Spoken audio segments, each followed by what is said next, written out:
She laughed in the witch's face. Not a nervous chuckle. Not a polite smile masking disdain.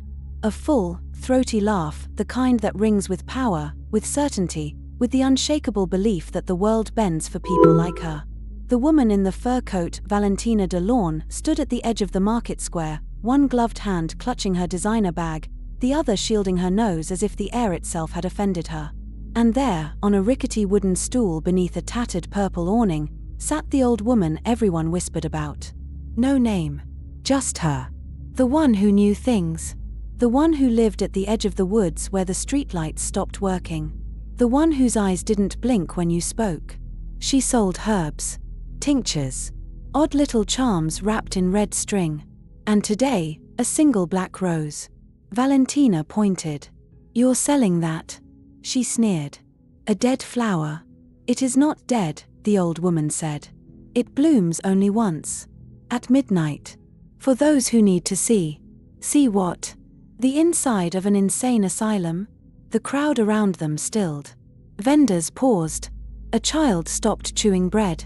The wind dropped. Even the pigeons took flight. The old woman did not flinch. You mock what you do not understand, she said, voice low, like stones shifting underground. And Valentina laughed again. Louder. Then leaned in, her diamond earrings catching the sun. Good. Because I don't want to understand. I have money. Power. Influence. I don't need your fairy tales or your dirt-covered hands. She turned to leave. But the old woman stood. Slowly. Her shadow stretched too long across the cobblestones even though the sun was high. Then she spoke 4 words. By sunrise, you will have nothing. Valentina froze.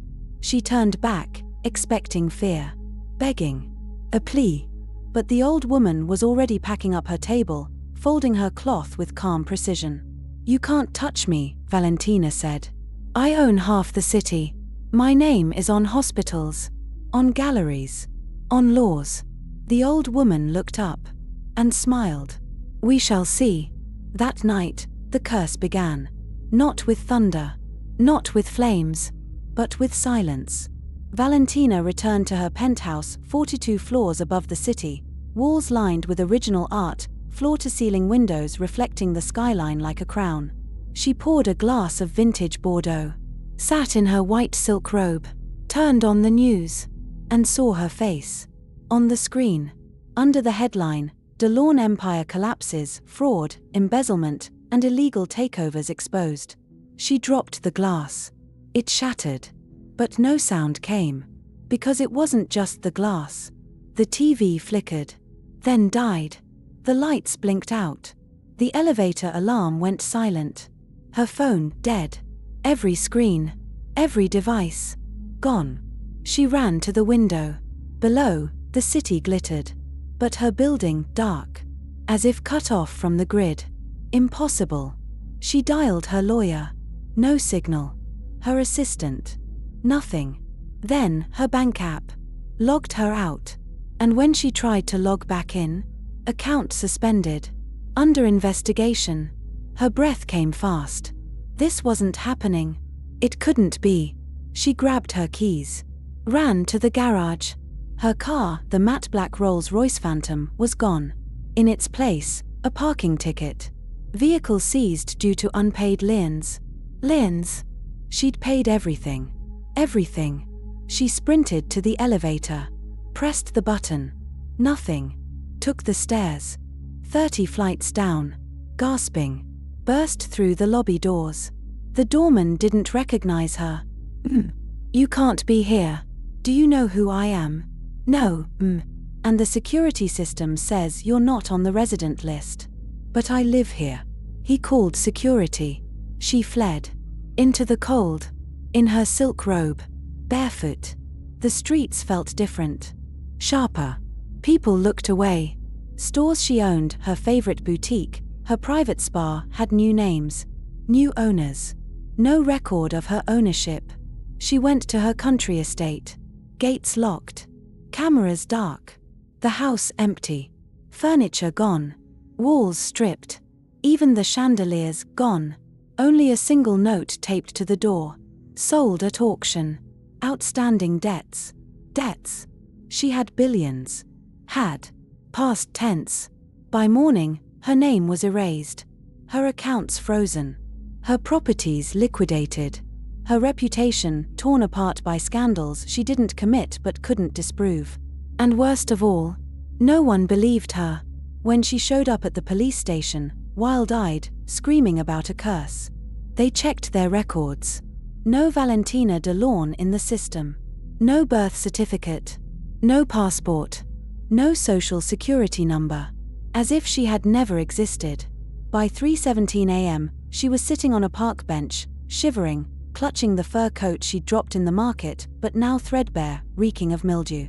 A homeless man handed her a cup of coffee. "You lost, lady." "I'm not lost," she snapped. "I'm Valentina DeLorme. Do you know what that means?" He sipped his drink. "Never heard of you." And then, softly, he added, "Funny thing, last night, my dog started howling at midnight. Looked toward the woods. Said something about a black rose blooming." She froze. "What?" "Yeah. Old Ms. Rowe. They say she walks the tree line when the moon is thin. Gives people what they deserve." Valentina stood. "Where is she?" "Deep in the pines. Past the broken bridge. But you won't find her unless she wants to be found. And you? You look like someone running out of time." She didn't sleep. Didn't eat.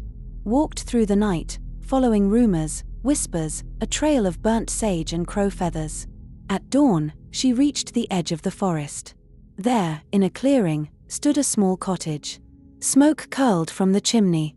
And in the garden, black roses. Dozens of them. Blooming under the pale light. The door opened. The old woman stepped out. "You came," she said. "You ruined me," Valentina choked. "Everything I had gone. You still have your life. That's nothing. I had power, respect, beauty, and yet you used none of it to lift a single soul. I built hospitals. With stolen money. You think we don't see? You think the earth forgets?" Valentina staggered. "How do you know this?" "I know because I remember." "Remember what?" The woman's eyes softened. "You were not always cruel." Silence. A gust of wind. Then, memory. Flash. A girl. 8 years old. Running through a field. Laughing. Her mother, dressed in simple clothes, chasing her. Behind them, a small farmhouse. A garden. A life. Valentina gasped. "That was my childhood home." "You left it behind," the old woman said. "Sold it to developers. Bulldozed it for a shopping mall. But I was so young. You made choices. Again and again. You chose wealth over kindness. Status over truth. Image over soul. And now you learn what it means to have nothing. But why? Why me? Because you laughed. Because you humiliated me in front of others. Because you think power makes you untouchable. But curses aren't magic, child. They are consequences. And yours was long overdue." Valentina fell to her knees. "Please. Give it back. I'll change. I swear." The old woman stepped closer. "Not all at once. But I will give you a chance. 1 year. Live with nothing. Work with your hands. Serve without reward. And if, by next winter's solstice, your heart has truly changed, then you may return." "Return to what?" "To yourself. The woman who danced in that field. The girl who loved her mother's songs. The one before the world taught her to be afraid of poverty. So go. Begin. And do not seek me again. Unless you come not to beg, but to thank." A year passed. No sightings. No rumors. Valentina DeLorme vanished. Some said she died. Others claimed she fled the country. But in a small village 3 hours north, a woman worked at the community kitchen. No name tag. Just a plain apron. She arrived early. Stayed late. Served meals. Washed dishes. Listened to the lonely. Children called her Auntie Vale. She taught them to sing. Old songs. Songs from a forgotten field. On the winter solstice, snow fell gently. The kitchen closed early. She walked alone to the edge of the woods. Left a basket. Inside, bread, honey, a single white rose. A gesture. An offering. Then she turned to leave.